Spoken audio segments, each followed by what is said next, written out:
네, 황보선의 출발새 아침 3부 시작합니다. 여의도 실업자들 코너입니다. 커피 한 잔에 감칠맛 나는 시럽 한 스푼 같은 달콤 쌉쌀한 정치 분석 함께 하실 세 분 소개해드립니다. 이종걸 전 의원님 전화로 연결되어 있습니다. 안녕하십니까?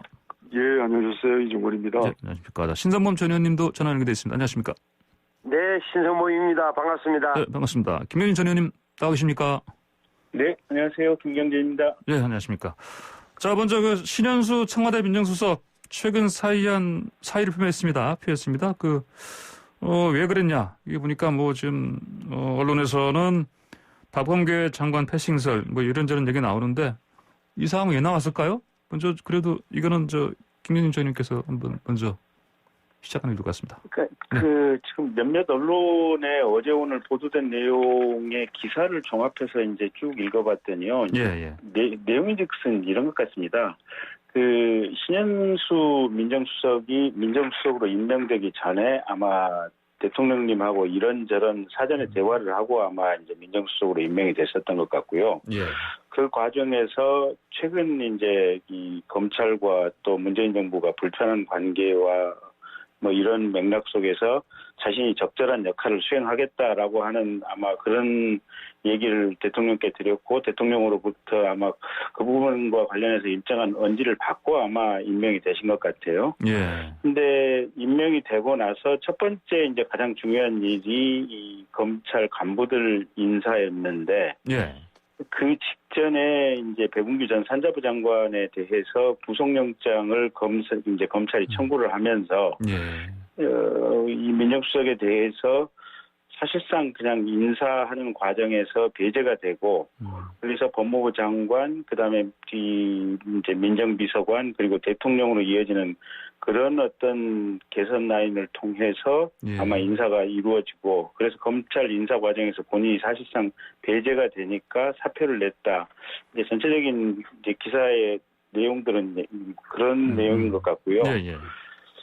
이게 이제 제일 우려되는 부분은 이게 민정수석을 통해서 만약에 대통령이 배bun규 산자부 장관에 대해서 영장 청구하는 것을 일정하게 조율을 할 이런 의도를 가지고 있었다면 그건 과거에 박근혜 대통령이 우병우 민정수석을 동원해서 검찰 수사에 대해서 여러 가지 것을 알아보고 조율을 하려고 했던 그런 상황하고 똑같은 것으로 맥락이 읽히기 때문에 이건 대단히 위험한 상황이다. 지금 이렇게 읽히고 있는 거고요. 이제 그 점을 제외하고는 어쨌든 이게 민정수석 비서관이라고 하는 것은 대통령의 비서 아니겠습니까? 그래서 대통령과 민정수석의 뜻이 맞지 않는다면 당연히 대통령께서는 신속하게 경질을 해야 될 거고 대통령의 뜻에 맞는 사람을 아마 민정수석으로 임명해야 되는 것이 아닌가 저는 그렇게 봅니다. 예, 알겠습니다. 자, 이번엔 신선범 전 의원님 의견 주십시오. 예. 그러니까 결국은 신현수 민정수석이 덜러리 서는 거는 못하겠다라고 저는 나온 걸로 보여요. 그래서 다시 말하면 저도 대통령하고 선임될 때 민정수석으로 임명될 때 대통령으로부터 받은 이야기, 본인이 했던 이야기 있을 텐데 그게 이루어지지 않았다고 판단하는 것 같은데 그 부분은 제가 유심히 보면 이런 거예요. 그러니까 그 검찰 출신이잖아요. 신현수 수석이. 그러니까 검찰 출신인 신현수 전 검사를 민정수석으로 임명한 거 보면은 그러니까 기존의 추미애 전 장관과는 다르게 윤석열 총장 쪽하고 어떻게 보면 공존하겠다는 뜻을 밝힌 것으로 해석이 됐는데 인사하는 거나 그다음에 말씀하신 김 의원이 말씀하신 대로 지금 월성 원전 수사 이걸 보니까 도저히 나는 완전히 민정수석은 가운데 세워놓고 다 일정한 라인하고만 연결돼서 일이 처리되는 것 같은 좀 불만을 표시한 것이다 보여지고 이렇게 되면은 다시 원점으로 돌아간다. 바꾸어 말하면은 문재인 대통령과 윤석열 총장 혹은 또한 박범계 장관의 가운데 있습니다만 이렇게 해서 완전히 검찰 전체에 대한 불신이 역시 깃군하는 점이 좀 나타나고 이게 다시 한 번 더 검찰과 현 여권의 갈등으로 불거지면서 임기 말 맡고 있는 정부에 큰 부담이 될 가능성이 높다. 이 부분은 대통령이 빨리 정리해 주는 게 좋겠다. 예를 들어서 신현수 수석의 사표를 빨리 수리하든지 바꾸든지 아니면은 일정하게 좀 정치적 신호를 보내는 게 필요한 시점이라고 보이지. 예, 그 이제 말씀하신 것처럼 일부 보도에서는 또 그 설 연휴 전에 그 사표 냈다가 이제 반려돼서 그러니까 말이에요. 예, 다시 또 근데 저 연휴에 또 냈다고 합니다. 저 이종걸 전 의원님 예, 어떻게 하는 게 좋겠습니까? 예, 뭐 현재 그 신수석으로부터 뭐 직접 들은 얘기는 없죠. 본인이 말을 아끼고 있는 것이고요. 예, 대충 이제 추측성 그리고 이제 주변 방증 조사를 통해서 언론에 나온 얘기인데, 저는 지금 민정수석이 새로 임명되시면서 과거의 민정수석으로서의 조국 수석입장과 그 기존의 아주 이제 그 검찰 인사에 주도를 깊숙이 개입하는 게 아니라 아주 주도했지 않습니까? 예전에는 예, 그런 과거 방식의 그 수석 운영을 뭐 대통령께서 하시는 것이 아니기 때문에 저는 뭐 이제 여러 가지 이렇게 퍼즐 맞추기 방식의 돌연 갑작스러운 사의 표명이 있었다라고 하는 것이 이제 그렇게 뭐 보도되고 있습니다만, 뭐 저는 그 백운규 전 장관의 영장 청구된 내용과 또 수석이 역할을 하는 검찰에 대한 인사와 뭐 이런 것들이 이렇게 연결되어 있는 것으로 보지는 않습니다. 예, 그렇기 때문에 뭐 각각 떨어져 있는 파편적인 사실들을 이제 애써 모을 필요는 없을 것 같고요. 그러나 제가 볼 때는 이번에 그 일종의 월성 1호기 중단이 뭐 조기 중단이라고 하는데요. 예, 과거에 이미 시민 참여인단으로부터 그 월성 1호기에 대한 이제 그 적적성 평가 같은 것도 이루어졌고, 그리고 예, 그리고 그 과정에서 그 경제성 평가라든지 이런 것들이 상당히 가능성 있는 여러 가지 평가의 방법들이 여러 가지 가능성이 많은 것인데도 불구하고 그것을 예, 검찰이 그 국가 정책적인 최고 정책적인 과정의 위법성 판단 또는 그 사실 기대 가능성도 없는 책임성 판단을 임의로 해서 예, 영장 청구를 하게 한 것, 이런 것들은 좀 뭔가 민정수석 입장에서는 검찰과 서로 의논하고 또 그 과정에 대한 예측 가능성이 보장돼야 될 텐데 그것들이 되지 않은 점, 이런 것들이 본인 스스로에 대한 어떤 그 성찰적 과정에서 예, 사의를 표한 그 내용이 심정적으로 나온 건 예, 아닌가, 이런 생각을 이제 하게 하죠. 그러나 제가 볼 때는 그것이 꼭 민정수석의 뭐 업무 미숙이라든지 잘못이나 이런 것으로 이어지지 않기 때문에 예, 저는 뭐 이 문제들은 또 하나의 새로운 국면으로 전환되면서 해결될 수 있지 않겠나, 이런 생각합니다. 예. 그러면 아까 말씀드린 것처럼 일부 언론에서는 연휴 후에 또다시 뭐 사의를 표명했다고 하는데, 이번에 이제 뭐 반려하는 게 맞겠습니까? 아니면 받으리는 게 맞겠습니까? 대통령께서는 아마 반려하는 방법으로, 예. 지금 이제 사실 아직 잔존되고 있는 네네. 기록에 관한 정책 평가를 예. 검찰이 임의로 수사하고 또 그에 대해서 판단하는 것에 대해서는 뭔가 좀 민정수석 입장으로서는 좀 여러 가지 더 일진의 노력들을 할 필요는 있겠다. 예. 뭐 그런 것을 토대로 아마 민정수석을 계속 업무로서 중요한 업무로서 하는데 큰 무리는 없을 것이다, 이런 생각합니다. 신선문 의원님께서 아까 사표 수리하는 게 맞다 말씀하셨죠? 그렇죠. 그러니까 제 역할이 없는 것 같습니다. 네. 제 역할은 여기까지인 같습니다라고 하면서 사표를 2번이나 낸 사람한테 반려하면서 계속 근무하도록 하라. 이게 바깥에 뭐 갈등이 비치면 안 좋다는 취지로 이렇게 잡는 것은 제가 볼 때는 그것은 잘못된 거죠. 예. 김현진 전 의원님께서 어떻게 보십니까? 사표 수리가 맞습니까? 이제는? 글쎄요, 이제 뭐 대통령과 지금 이 신수석 두 분의 이제 어떤 의지와 협의에 따라서 이제 정해질 문제인 것 같은데요. 예. 이게 2번씩이나 만약에 연거푸 사표를 냈다면 신수석 입장에서는 대통령님 당신의 철학과 전략과 어떤 국정 방침에 대해서 제가 보좌를 할 수 없습니다. 생각이 완전히 다릅니다. 지금 이런 의사를 피력한 걸로 보이거든요. 예. 그렇다고 친다면 대통령 입장에서는 선택할 것은 둘 중에 하나입니다. 본인의 생각을 바꾸고 신수석의 전문가적인 생각을 좀 받아들이시든지 예. 아니면 본인의 생각대로 가려면 그 생각을 뒷받침할 수 있는 새로운 수석을 발탁하든지 둘 중에 하나 선택이 필요한 시점이 아닌가 그렇게 봅니다. 예, 알겠습니다.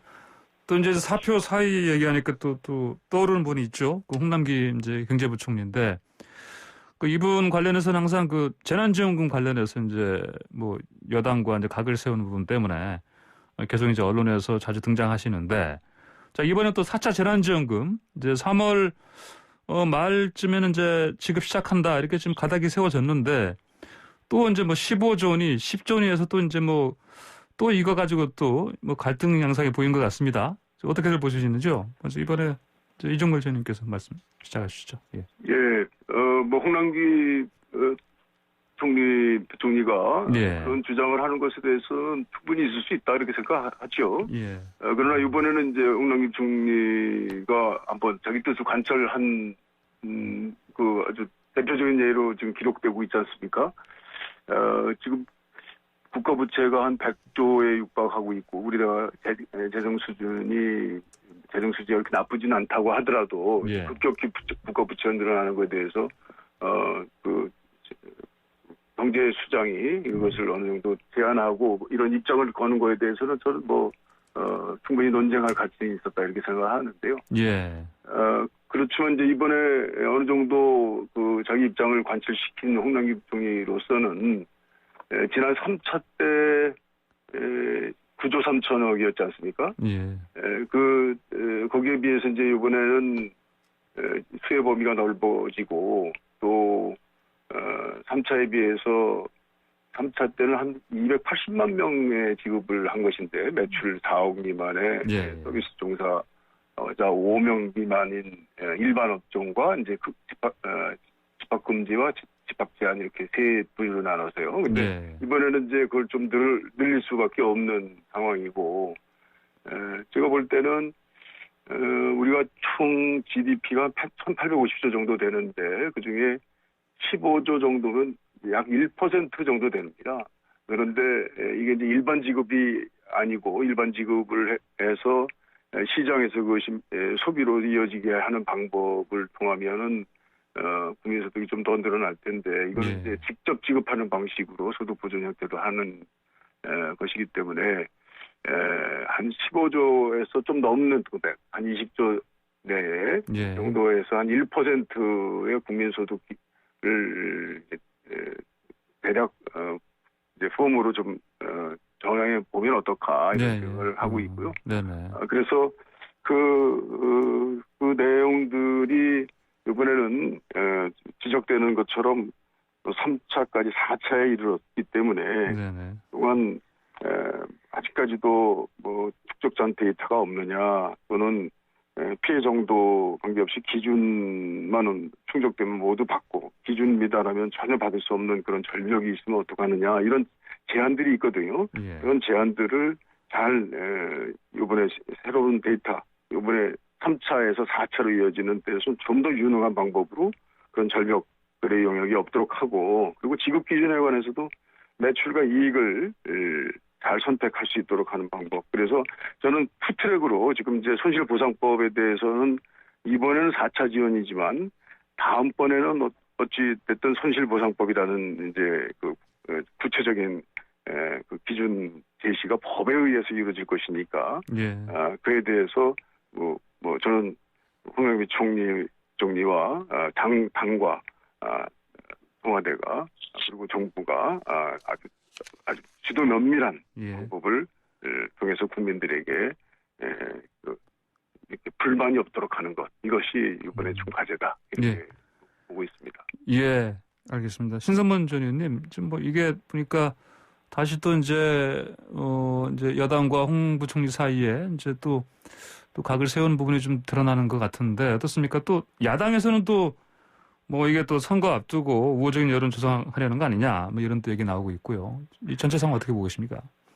우선 이게 뭐라 그럴까 지금 그 민주당의 태도를 보면 이 한마디로 그거잖아요. 더 넓고 더 두텁게 돈을 쓰자는 거잖아요. 예. 더 넓다는 건 뭐냐면 다시 말하면은 전번에 280만 명 이상으로 확 더 늘리자. 많이 더 많은 사람들이 주자는 거예요. 다시 말하면 노점상도 주고 플랫폼 노동자에도 주자 이런 취지예요 이게. 예. 그다음에 더 두텁게 주자는 거는 지난번에는 최대가 아마 100만 원, 뭐 300만 원 정도 수준이었는데 이걸로 안 된다. 네. 심지어는 뭐 500만 원, 600만 원까지 주자 이런 이야기. 돈을 더 많이 풀고 더 많은 사람들에게 주자 이래 되니까 정부 입장에서야 특히 홍남기 부총리 입장에서야 여당에서 민주당에서 처음에는 전 국민과 맞춤 지원을 병행하자. 투트랙으로 가자.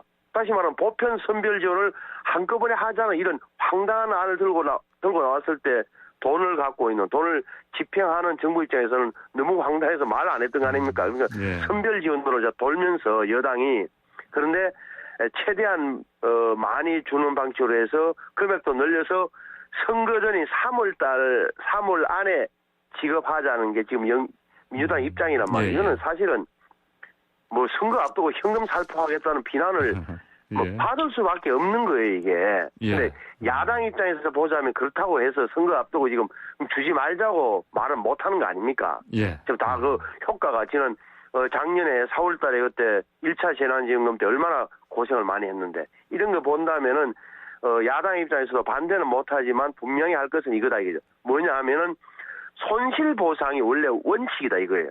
자영업인 하시는 분이나 소상공인을 진정으로 보호하려면은 손실 보상법을 해서 영업 손실을 보상하는 것이다라는 거는 원론적으로 맞잖아요. 왜냐하면 코로나 확산을 막기 위해서 막는다는 공익을 위해서 집합 금지, 영업 제한 같은 그런 정부 조치를 따랐기 때문에 영업에 손실을 봤다면 당연히 정부에서 보상해주자는 논리가 타당하고 맞아요. 이 금액이 너무 많단 말이에요.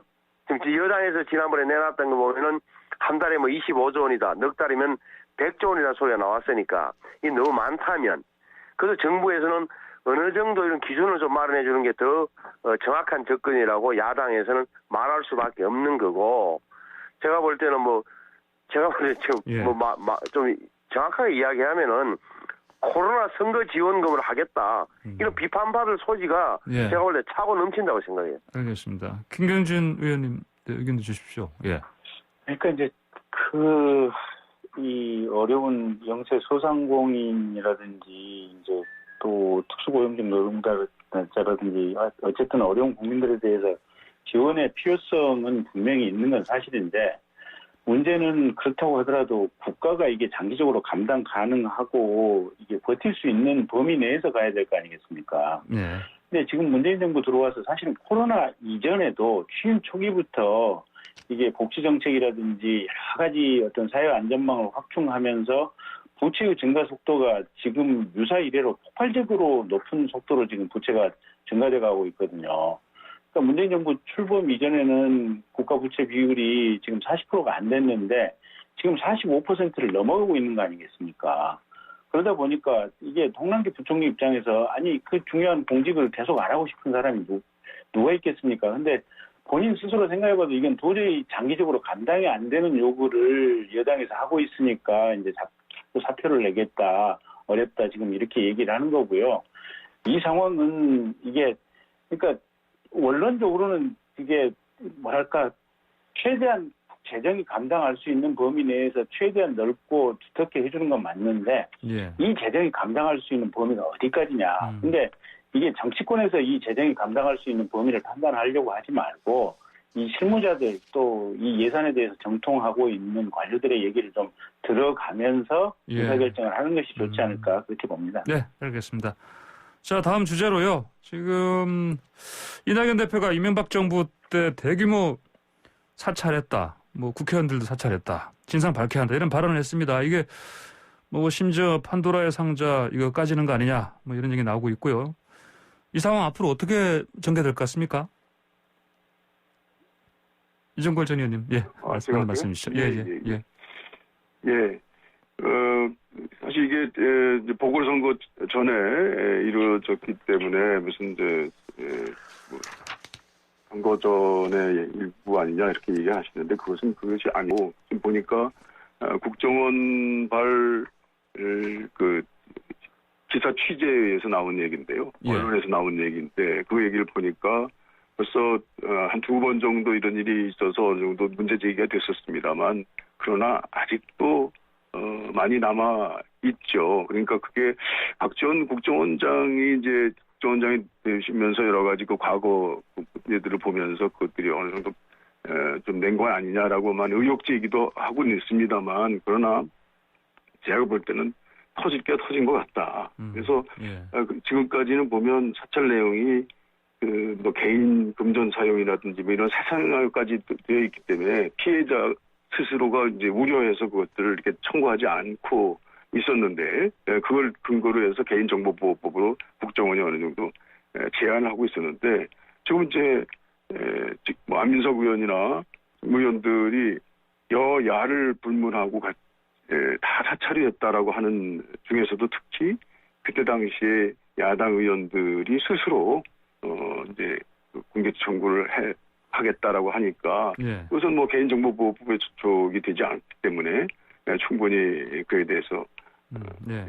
문제 제기할 수 있는 것이고요. 근데 이것은 사실은 아주 국민의 중대한 공권 침해이기 때문에 민주주의 아주 중대한 도전이기 때문에 선거 유불리를 떠나서 반드시 진상 규명이 돼야 되겠다. 예. 이런 입장에서 이루어질 것이고요. 그리고 선거가 임박했다고 해서 일단 덮어라 이런 얘기는 뭐 야당의 태도이지만 예. 제가 볼 때는 현재 그 부산에서 1위를 달리고 있는 우리 박형준 그 후보가 그때 당시 이명박 대통령 당시에 이제 홍보 수석을 하면서 그에 관해서 보고자로서 돼 있다라고 하는 그 기사 내용이 굉장히 꽂히는 장면인 것 같아요. 그러나 그것이 무슨 선거 유불리에 큰 영향을 미칠 것이다. 저는 그렇게까지 확대 해석하는 것은 문제가 있는 태도다. 이렇게 보겠습니다. 예, 박형준 교수는 당시 말씀하신 게 정무수석 비서관이었습니다. 근데 당시에 정무수석이었습니다. 예, 그렇습니다. 예. 보고자로서 이렇게 돼 있는 기사가 네네. 아마 상당히 좀 기자가 되는 것 같습니다. 알겠습니다. 신성범 의원님, 예. 우선 이게 이렇게 지금 나온 대로 이명박 정부 시절에 청와대 민정수석실에서 국정원을 시켜서 조직적으로 정치인 불법 사찰을 했다라고 한다면 이거는 해서는 안 될 짓을 한 거죠. 잘못한 겁니다. 그리고 저도 당시 현역이었으니까 아마 사찰 대상이 됐음직한데 저는 내용을 별로 보고 싶지 않습니다. 어찌됐건 잘못된 거다. 그런데 이제 저는 전제로 하고 말씀드리면 이게 왜 지금 시점이냐, 왜 중요하냐면은 아시는 대로 이 문재인 정부 출범하고 나서 내부 개혁을 위해서 만들었던 조직이 있어요. 국정원 개혁발전위원회라고. 제가 아직도 기억합니다, 그게. 왜 성공회대 교수는 정혜우 교수가 위원장이 되고 외부 인사가 위원장이 돼서 그래서 6개월 동안 국정원 내부에서 기록을 다 보고 모든 걸 해서 세월호에 개입했느냐 안 했느냐 국정원이 이런 걸 다 조사한 적이 있다고요. 거기에서는 말 한마디 나온 사실이 없어요, 이게. 6개월 동안. 내부를 다, 기록을 다 봤다니까요. 국정원이 지금까지 잘못한 역사가 뭐 있냐. 그러니까 내부 개혁을 한다면서. 그 국정원개혁발전위원회에서. 근데 지금 나온 이야기가 제가 볼 때는 한 번도 나온 적이 없었어요. 그러니까 분명히 뭐가 있었을 텐데. 그러면 의문. 그러면은 정혜구 위원장 그 팀이 못 봤던 걸 박지원 현 국정원장은 찾아냈단 말인가? 아니면 있었는데 이것은 일상적인 것으로 판단하고 넘어갔던 걸 문제 삼는 건가라는 분명히 나오는 거고. 그럼 내용이 뭘까? 내용이 뭘까를 제가 볼 때는 언론을 보도 그 내용에 대해서 하나도 안 나오더라고요. 다만 제가 짐작컨대 이런 거잖아요. 뭐 주변 사람들의 말하는 저 사람이 어떠다, 신모 국회의원이 어떻다라는 주변 평판, 신상 정보, 사생활, 뭐 뒷이야기 이런 걸 모아놓았을 것으로 보여지는데 이 내용을 몰라요. 그러니까 이것은 제가 볼 때는 뭐 공개를 뭐 할지 안 할지 모르겠습니다만 지금 정보위원들끼리 있으니까 이 내용에 대해서 저도 어느 정도 수준에 어떤 게 담겨 있다라는 것을 좀 공개를 하면서 이야기를 하는 게 좀 맞다라고 보고 또 하나는 국정원이 그러면 이제 이명박 박근혜 정부만 사찰했느냐 일반인들 또 정치인들을 정치적 반대자들 그것은 아니잖아요. 예를 들어서 저도 현역 기자실에 들었습니다만 예. 김대중 정부 때는 미림팀이라고 해서 아예 핸드폰을 휴대전화를 도청한 팀이 있었다고요. 그래서 당시 신건 국정원장이 감옥 갔던 거 아닙니까? 예. 그런 흑역사를 갖고 있단 말이에요. 그래서 전제를 해놓고 지금까지 역사가 쭉 정부에서 정치적 반대자들, 특히 대통령에 반대하는 사람들을 중심으로 해서 국정원이 정치 사찰을 해왔다는 걸 전제를 해놓고 이야기를 해야지 갑자기 이명박 정부, 박근혜 정부만 했다라고 하면서 이 시점에서 들고 나오면서 제가 볼 땐 좀 박지원 원장의 좀 정치적 저의가 있지 않나라고 의심합니다. 저는. 예. 신현님께서는 2009년이면 그 당시 한나라당 원내대변인 지내지 않으셨습니까? 네네, 그러니까요. 당시 혹시 저도 사실 만약에 예. 지금 국정원의 설명대로라면 네. 저도 뭐 파일이 있겠죠. 금시초문입니까 이 얘기는 그러면? 저도 당연히 금시초문이죠. 예. 다만 MB 시절에 지금 예. 기억이 납니다만 MB 이명박 대통령 시절에 그 여당 의원들도 왜 좀 이야기가 나왔잖아요. 예를 들어서 그 정두원 전 의원 지금 돌아가 있으면 정두원 전 의원 뭐 사찰했다라는 그다음에 남경필 전 그 당시 의원 예. 지사였나 모르겠어요. 그것도 뭐 가족 관계를 조사했다 이런 소문 언론에 보도된 적이 있어요. 그때는 예. 뭐랄까 좀 시시하는 분위기였는데 이런 어떻게 보면 당시에 뭔가 이명박 대통령이 쫓긴 듯이 하면서 국정원을 동원해서 뭐 움직임이 있었다는 것은 사실인 것 같아요. 예, 알겠습니다. 김현진 의원님. 예. 이번에 이번에 김현진 의원님 좀 얘기하시겠습니다. 예. 예. 시간이 거의 끝나갑니다. 예. 우선 이제 신성봉 의원님 말씀하신 대로 예. 지금 김대중 정부나 아니면 노무현 정부에서도 그 과거에 관행적으로 했던 이제 국정원의 조남 파일이라고 하는 것을 계속해서 가지고 있고 이걸 계속해서 이어서 써왔는지 그런 부분 하나 좀 확인을 해봐야 될 필요성이 있는 것 같고요. 예. 두 번째는 여기 조남 파일에 들어가는 기재된 내용이 무엇이냐. 예. 두 번째는 그 정보 기재된 내용의 정보를 수집하는 방법이 뭐냐. 그러니까 미행이나 도청 뭐 이런 불법적인 어떤 방식이 동원된 거냐 안 된 거냐 이런 부분이 좀 더 명확해졌으면 좋겠고요. 근데 이제 그 모든 것에도 불구하고 이게 국정원의 어떤 권한 범위 밖의 어떤 정보를 예. 보관하고 있었던 거고 경우에 따라서는 이게 범법 행위가 될 가능성도 매우 높기 때문에 이게 정보위에서 보고를 받아보고 필요하다면 수사를 해야 될 부분 수사해서 예. 처벌해야 될 사람 처벌하고 이렇게 정리하는 게 맞을 것 같고요. 예. 그다음에 이건 제가 볼 때는 선거에 큰 영향을 미칠 것 같지는 않아요. 왜냐하면 이명박 대통령이 이미 18년형을 받고 지금 교도소에 있는 거 아니겠습니까? 예. 그리고 워낙 오래된 상황이기 때문에 또 엊그제 그 박형준 후보에 대해서는 어떤 이 관여 여부라든지 뭐 관련 여부에 대해서 확인된 바가 전혀 없다. 그러니까 사실상 관련이 없다라고 얘기한 거나 진배가 없기 때문에 예. 선거하고도 별 상관이 없는 문제인 것 같아요. 그래서 이 부분은 과거에 잘못된 관행을 끊는다. 이런 예. 측면에서 보면 조사할 부분 조사하고 예. 또 수사해야 될 부분 수사하고 이래서 털어내야 되지 않을까 싶습니다. 예, 알겠습니다. 이준걸 의원님 방금 뭐 좀 말씀하시려 하시는데 지금 시간이 딱 얼마 안 남았습니다. 딱 30초 내로 좀 말씀해 주시면 감사하겠습니다. 저도 보면 18대 때 검찰로부터 사찰받았다라고 하는 기사가 나온 적이 있고요. 네, 예. 그리고 또 이전에 이명박 전 대통령 영포 빌딩에서 야당 정치인들 사찰한 내용이 정보경찰 작성 명의로 돼 있는 것이 이제 압수되면서 그것을 또 추가한 수사 내용이 있었고요. 그리고 또 국정원대로 이제 사찰을 한 것이 이제 의혹이 있었고요. 이런 개별적인 것들이 있었는데 이번에 보니까 청와대 민정수석실이 전방위적으로 각 부처간 검찰, 경찰, 국세청 그래서 그거를 실험 파악을 해서 국정원이 관리하고 있었다. 국정원도 물론 스스로도 뭘 하겠지만 그래서 국정원이 그 파일을 관리하는 문서 보관자로서 이번에 의원들이 문건 공개 청구를 한 것이거든요. 그러니까 과거에 발견됐던 그런 정보 사찰 내용과는 좀 차원을 달리하는 것이기 때문에 이 아주 중대한 인권 침해로서의 문제를 그냥 간과할 수는 없다. 그것이 바로 이번에 이낙연 대표의 얘기인 것 같습니다. 알겠습니다. 오늘 여의도 실업자들 이제 시간 다 돼서 여기서 마치겠습니다. 선생님 말씀 잘 들었습니다. 감사합니다. 감사합니다. 네, 지금까지 이종걸 전 의원, 신성범 전 의원, 김경윤 전 의원과 함께했습니다.